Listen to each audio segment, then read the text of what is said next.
All right, welcome back to the Elias Macko Show. It has been a year, seems like yesterday, since Elon Musk bought Twitter. We're about 3 hours shy, in fact, of the 1-year anniversary of Elon Musk walking into the Twitter offices, holding a sink, and then tweeting, "Let that sink in." I guess that's his humor. What happened in the last year? Well, the company used to have 7,500 employees. Now they're down to about 1,500 workers. That's a big difference. Apparently, there is less revenue coming into the company. The fewer users, according to some metrics. Let's find out just what has changed with Twitter. I guess it's not called Twitter. It's called X. That's one big thing. Mitch Joel is with us, tech advisor, investor, and author of Control Alt Delete. Hi, Mitch. Hey, Elias. How are you? Happy X Day. Happy X Day. One year in, Mitch. What's your assessment?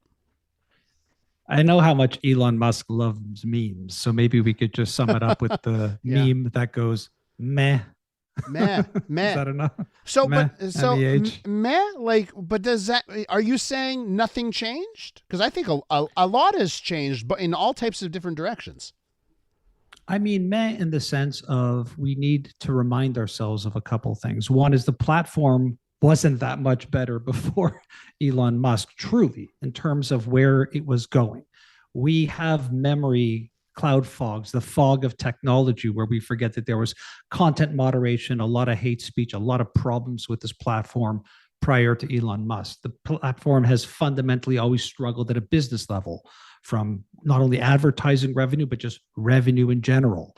We talk about things like spam and content violations and bots, huge problems before Elon Musk came in. So is it more than that? Is it less than that? Company is now private. It has less to actually respond to in a public way. And so one could say, meh. Now, what do you think Elon Musk, let's tackle it this way. Are there any things that Elon Musk has done where his decisions have been vindicated at the end of the day? A year later, you say, hey, you know what? People knocked him, and now I'm not so sure about that knocking.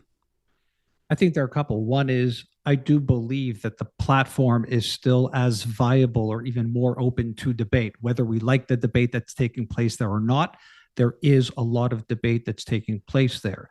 I think his transparency and exposure of these pre-existing issues and what he'd like to do, maybe he hasn't done them. And again, it's a private business. He can do with it as he wants. I believe positively this change in monetization of the blue check mark. I actually would argue that that was a very interesting play, that this idea of it's not about status anymore. Now it's about verification and paid. People still confuse it. Maybe they did a bad job of communicating it, but well done.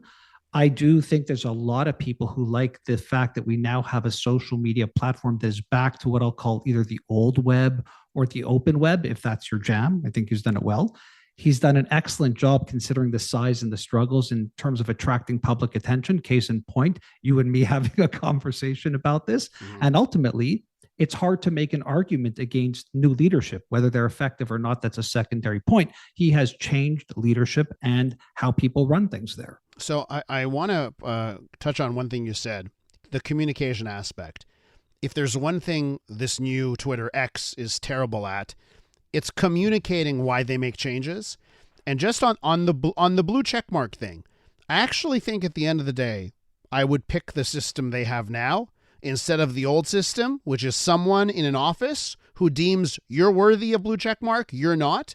And I'll say that I had the old blue checkmark, right? Someone in Twitter at Toronto, when they had Toronto offices, said Elias Mackos, he's valid, give him a blue checkmark.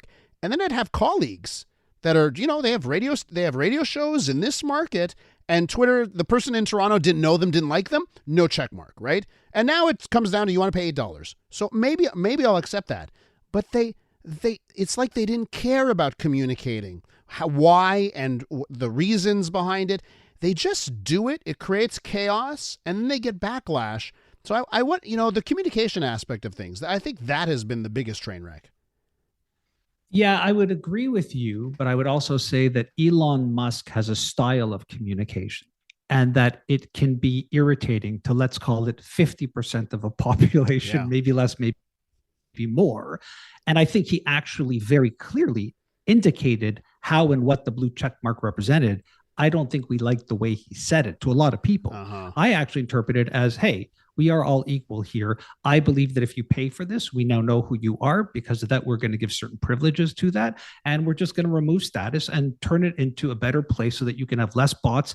Your content flows more freely or more openly or to more, again, I think he did say it really clearly. I just think in the mess of what happens from those tweets and how media interprets it and what that means for other people, it creates confusion. And by the way, I wouldn't isolate this to Twitter. I would just look simply at things like the Ukrainian war or the war in Israel. Mm-hmm.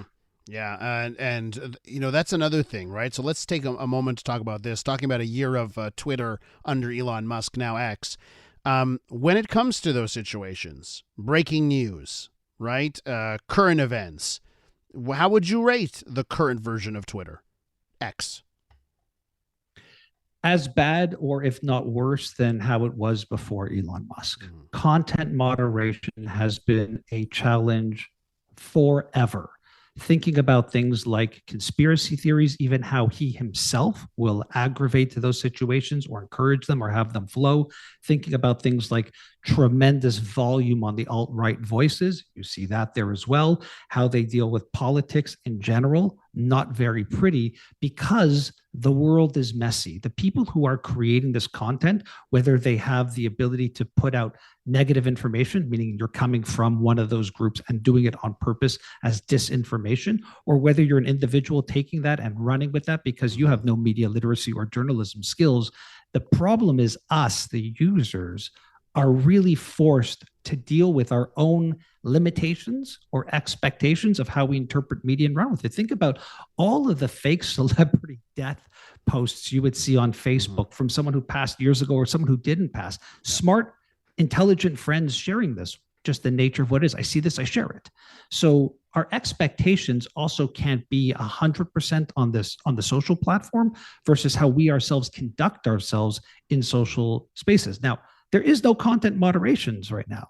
Right? I mean, they've gotten rid of most of those people. In fact, a lot of the people in the article that we were kind of stimulated this conversation was about how these people have been let go. Mm-hmm. So the question now becomes, what will they do and what are they going to do?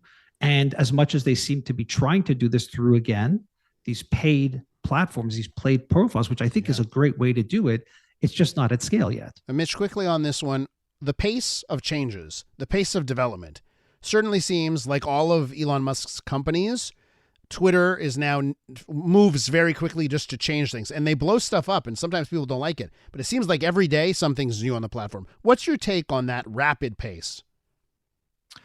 I like that. And I would actually see that as one of the positive aspects of what's happening here, which is he has brought down the team. He has been very overt about we're going to make a lot of changes really fast, and there's no room for the people who say it's going to take 6 months, it's going to take 9 months. He has been able to rapidly prototype and push things into the market across all of his companies. And I think it would be hard, even if you dug deep into the Walter Isaacson biography on Elon Musk, to not acknowledge that whether the output of it is good or bad for society is a strategy that I think many business leaders and academics would even look at and say, at least there is that willingness to try the really hard stuff and try it fast and make those moves. Mitch Joel, take care. Thanks so much for coming on. Tech advisor, investor right there, author of Control Alt Delete. That's Mitch Joel.